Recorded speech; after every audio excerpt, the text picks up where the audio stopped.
үйл зүгээр байгаа цавц үе байна. Цавц үе байхгүй тийм ээ. Тэгэхээр хоёр дахь шинж нь бол тавдах нь байна.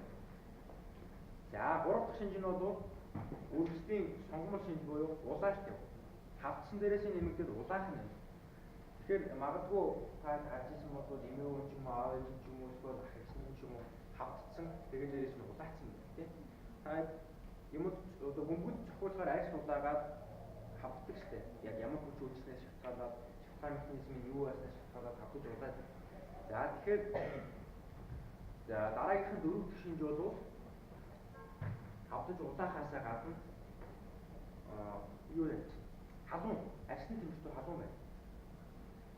Тэгэхээр үргэлж явагдаад байна гэдгийг хэлээд ийм дөрвөн шинжээр өөрсдөн дээр яах одоо ойлгож байна. Тэгэхээр ямар үед ингэж очих ёстой вэ гэдгээ хэлээд хашигтны мөнгөсөөр мэдээ одоо ингэж аваад хэлчихсэн тийм. За нэгдүгээр юу вэ?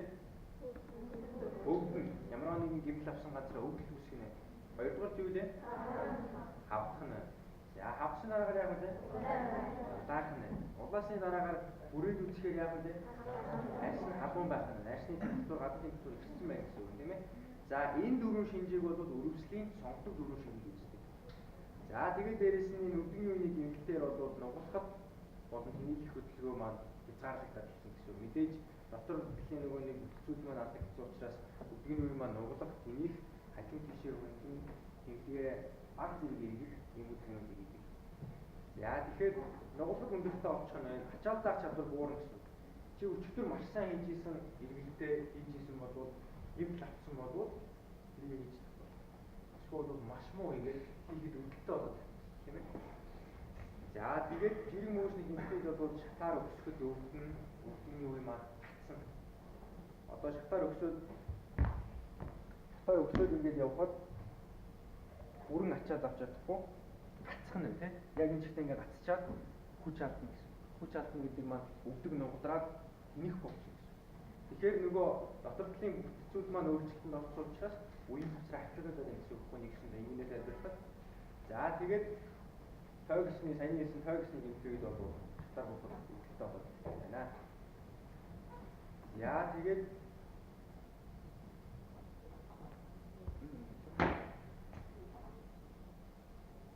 яа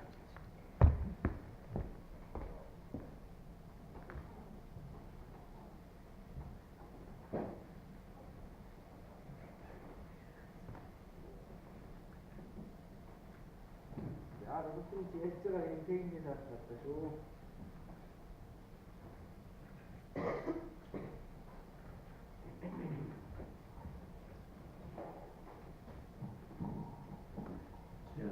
지금이 진짜였지. 어떤 누구한 기시에 보도 그 어떤 무드를 조심하라고 해. 어디 비우에 우튼 유진 시스템은 이만 눈이 복잡이 차도 possible 차도 possible 다섯. уртлын чигт орсон.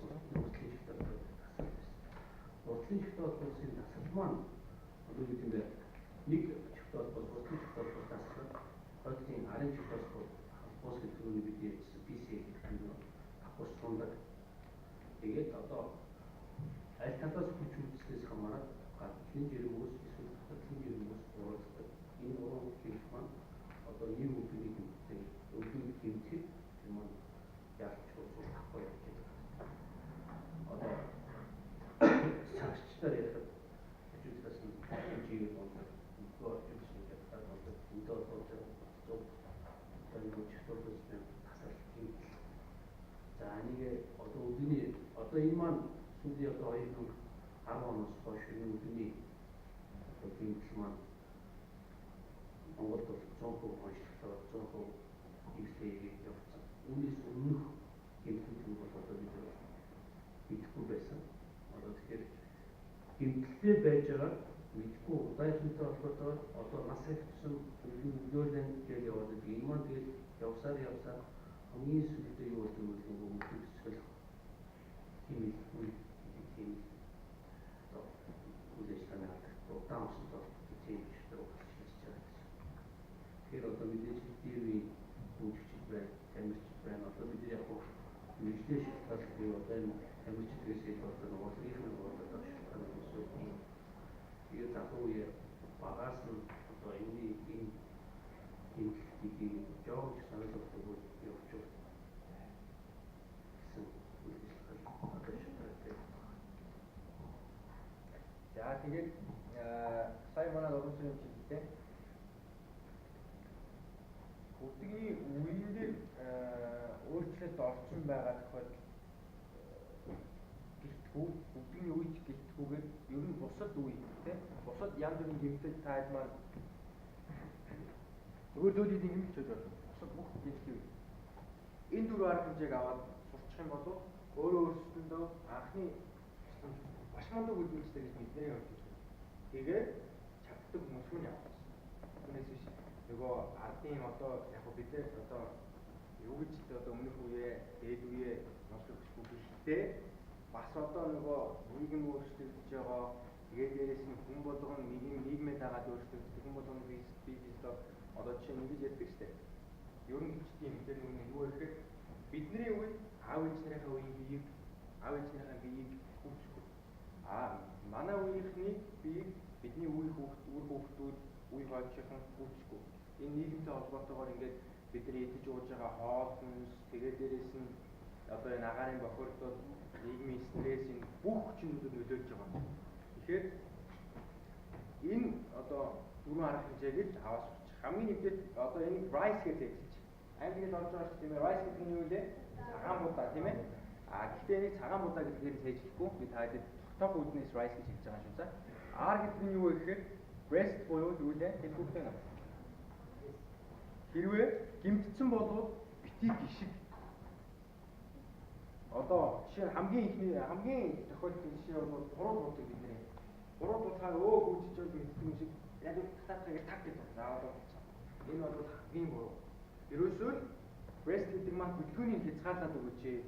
Битгий хөдлөг, битгий гişиг, битгий юм өрөг, битгий хөдөлгөөн хий. Тэр үеэр ямар хөдөлгөөн хийдгийг тэр хөдөлгөөнийг ерөөсөө битгий. За хоёрдугаар ice гэдэг нь үлээ. Мөс буюу хүйтэнжин.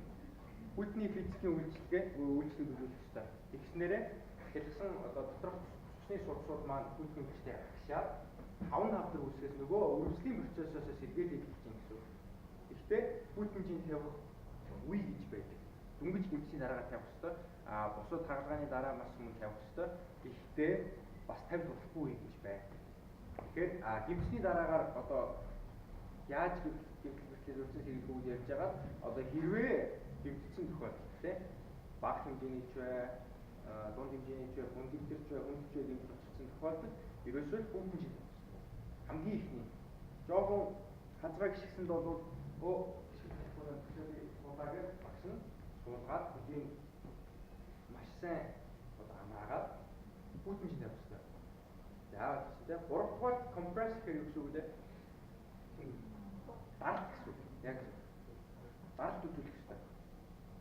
Даралт үзүүлэх хэрэгтэй гэхээр одоо Facebook-ээр яваад тайлбар багшаар харсан бол юу байсан бол нэг аль аймагт байл да манай салбарын нэг сургуулийн мэдслийн эмч маань ардын хэлээ одоо арайчтай хуучны сэтгэлнээс салаач одоо манай одоо улсын амгаахын шинжлэх ухаан болов эхийн нийтдээ хөл зэрэгцэн алхаж чадж байгаамаа зарим тохиолдолд бол биднэрт одоо нөгөө одоо төсөв мөнгөтэй бидний боломж одоо нийгмийн хүчлээс шалтгаалаад газрын томтгоор бусад юмудаараа хоцорч явж байгаа ч гэсэн бид нар бол хангалттай хэмжээнд хийж чаддаг учраас байгаамаа.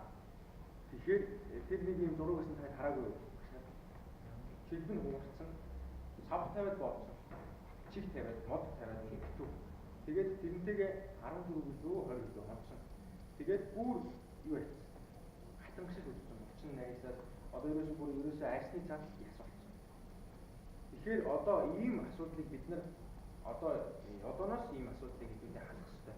Яг нь энэ бол нэг удаа ингэж яриад ингээд хэдүүлээ цөөхөлт нэг ярьсаар алгах асуудал биш. Гэхдээ нэг хүний цаад 100 хүн байдаг тийм ээ. 100 хүн байдаг гэж үздэг. Тэгэхээр чи найз нөхөдөө чи ганцхан бүжигчин гэж би өөрөө тэр мэдчихин гэж ингэж явтаа бол биш.